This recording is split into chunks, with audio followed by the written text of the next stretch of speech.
Welcome back, everybody. Today I'm going to teach you how to reset Davinci Resolve settings. This is particularly useful when you're experiencing glitches, unusual behavior, or simply want to return the software to its default state for a fresh start.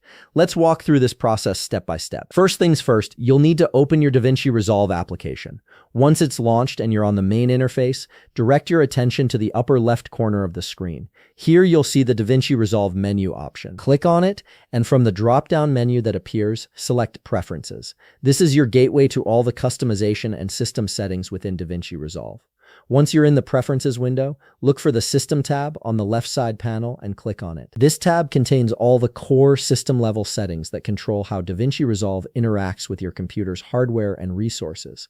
These are the foundational settings that affect overall performance and behavior. Now, on the top right corner of this settings window, you'll notice three dots. This is the Options menu. Click on those three dots, and from the menu that appears, select Reset System Preferences. A confirmation message will pop up asking if you're sure you want to proceed with this action. This safeguard exists because resetting these preferences will erase any custom system configurations you've made.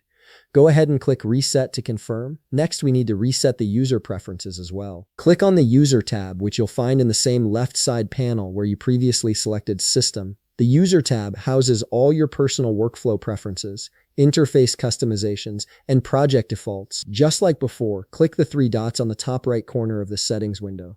From the drop-down menu, select Reset User Preferences. Once again, a confirmation message will appear to make sure you want to go through with this reset.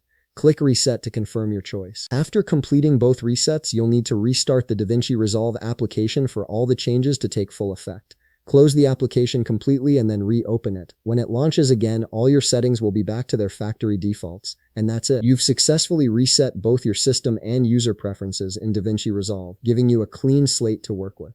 If you found this video helpful, please leave a like, subscribe, and see you in the next video.